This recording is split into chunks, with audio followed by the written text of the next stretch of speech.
कैसे गदे लैया हमार लड़ी कैया हमार जनिया बलम पर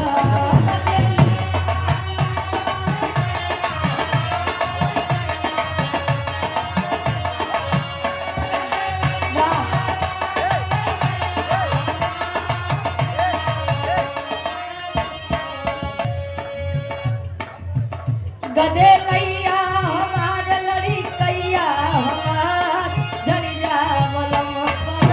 देसला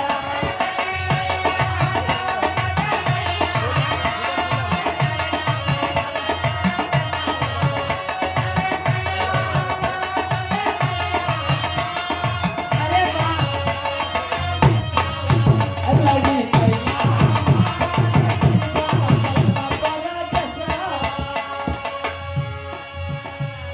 ज्यादा ना बस दो लाइन गाय के बर्बाद बढ़ता भैया के नंबर देते हैं लेकिन गौर भाव पर गौर करेंगे आप लोग कभी जी लिखा था कैसे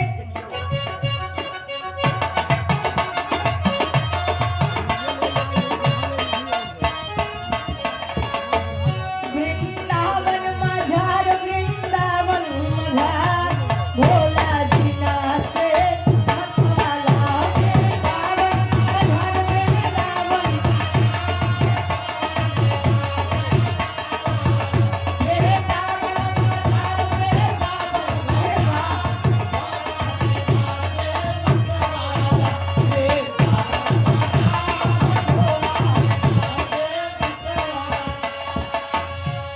कैलाश पर्वत से भगवान भोलेनाथ बैठा है नीचे भगवान कन्हैया रास रचावत है 1000 गोपियन के साथ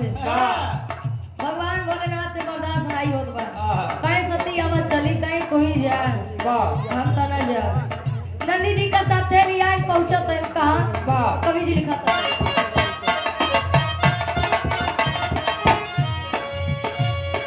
पहुंचे है भोला तब वृंदावन जाई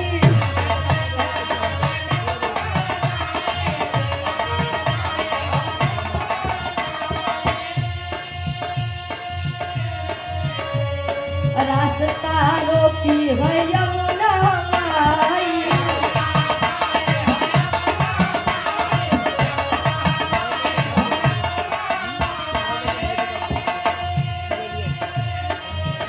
कहे दास में जई है केवल नाम भोला जी नाचे मतवाला कहे दास में जई है केवल नाम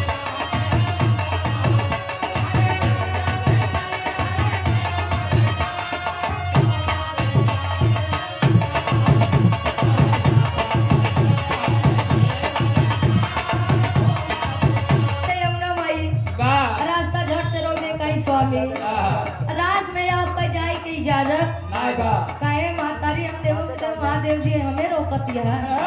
कहीं चाहिए जो भी हो भगवान कन्हैया के आदेश बा केवल नारी यानी केवल मेहरारू रास में रहिए नहीं तो कहे ऐसे न जाब सीधे न जाब टेढ़े जाब लेकिन जाब भगवान भोलेनाथ योजना बनाओ तो कैसे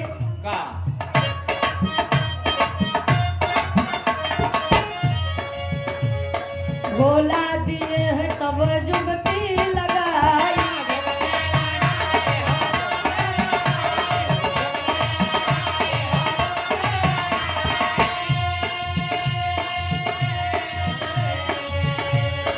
नारी के रूप वाली ये है बनाई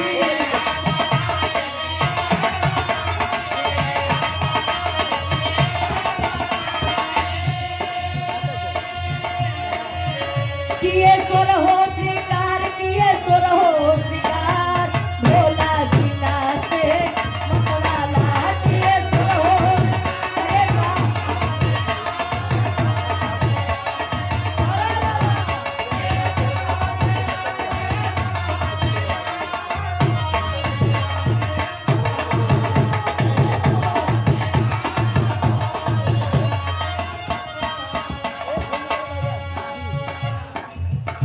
भगवान कन्हैया के रास लीला में जाए खातिर कन्हैया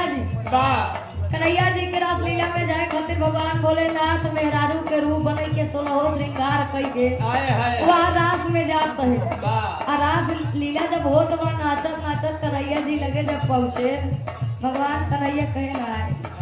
देवों के देव महादेव जी यहाँ रूप में यहाँ क्या करता कहे कन्हैया जी याद कर जब मुरली के आवाज हमारे काने तक गई तो हमसे बर्दाश्त नहीं बा। जब कन्हैया जी हंसते हैं शर्माई गए शंकर जी अरे शर्मा इस रूप को दुनिया जानेगी किस नाम से। आखिरी बंदा